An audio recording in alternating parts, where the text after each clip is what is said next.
Ô Marie conçue sans péché. Priez pour nous qui avons recours à vous. Frères et sœurs, nous voici arrivés à la dernière étape de notre cheminement dans la connaissance de Jésus-Christ, entrepris au début du Carême, l'étape de Béthanie. Après avoir rencontré le Christ au puits de Jacob, ensuite près du temple, après avoir découvert avec la Samaritaine son inépuisable source et avec l'aveugle-né la lumière qui l'irradie, nous voici aujourd'hui en présence de celui qui ressuscite et qui est la vie.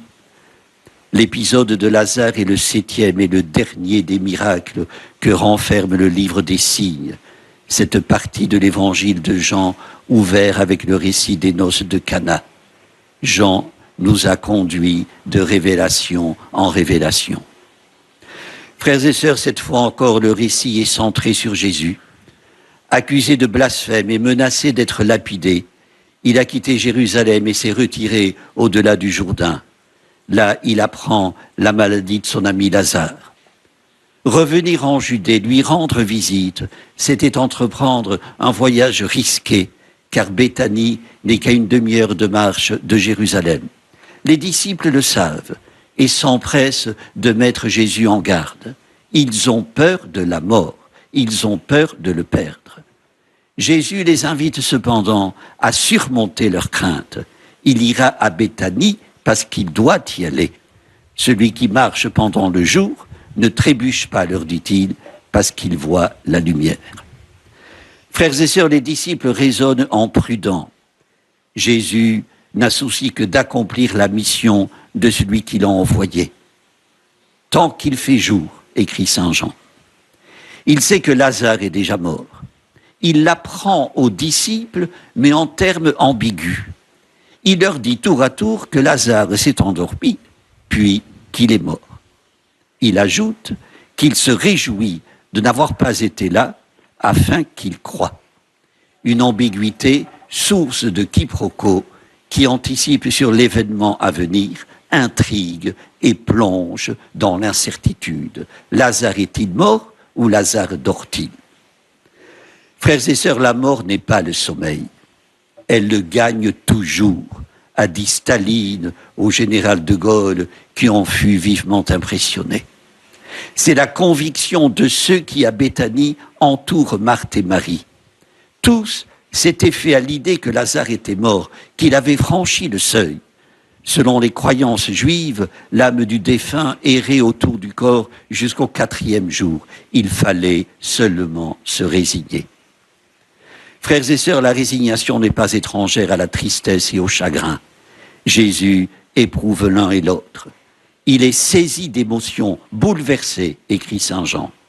Le verbe grec est celui utilisé dans l'épisode de la mer agitée par la tempête.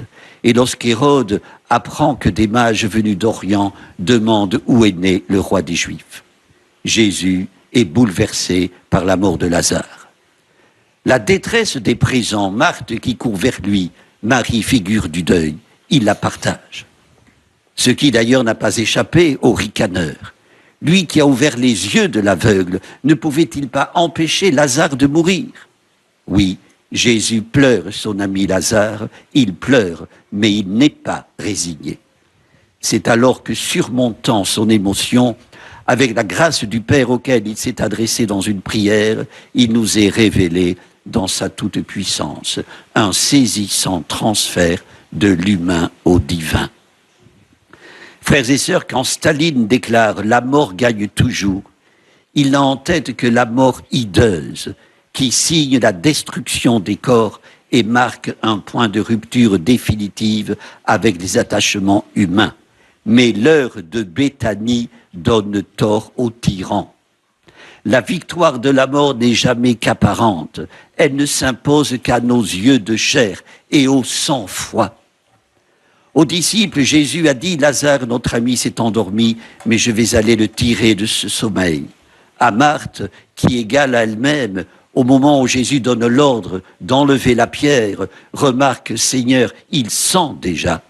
Jésus rappelle « Ne te l'ai-je pas dit, si tu crois, tu verras la gloire de Dieu ». Ô Marthe, n'as-tu pas entendu les paroles de celui qui est là, devant toi?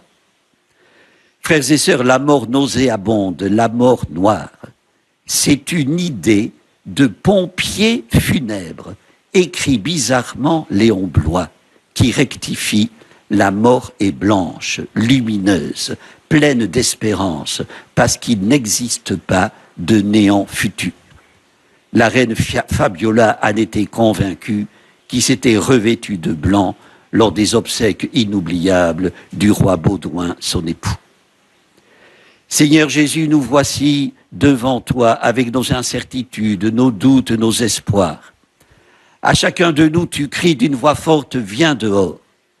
De grâce, aide-nous à rouler la pierre qui nous emmure. Aide-nous à dénouer les liens qui nous empêchent d'aimer, de pardonner. Comme Marthe, nous courons vers toi pour te présenter nos proches touchés et frappés par la pandémie. Seigneur Jésus, fais que nos deuils n'altèrent pas notre foi en la vie éternelle. Qu'avec Marthe, nous aussi, nous puissions te dire: oui, Seigneur, je le crois, tu es le Christ, le Fils de Dieu, tu es celui qui vient dans le monde. Amen. Prions le Seigneur. Dieu de vie, Dieu plus fort que la mort, tu es celui qui nous fait espérer inlassablement. Lorsque le monde semble courir à sa perte, tu viens nous redire qu'un avenir est possible. Nous te prions, montre-nous le chemin de l'amour et du partage, ce chemin sur lequel ton Fils nous précède, lui qui est vivant avec toi et le Saint-Esprit, maintenant et pour les siècles des siècles. Amen. Le Seigneur soit avec vous. Et avec votre esprit. Que Dieu Tout-Puissant vous bénisse, le Père, le Fils et le Saint-Esprit. Amen. Notre-Dame de Lourdes, Priez pour nous. Sainte Bernadette, Priez pour nous. ô Marie conçue sans péché, Priez pour nous qui avons recours à vous. au nom du Père et du Fils et du Saint-Esprit. Amen. Amen.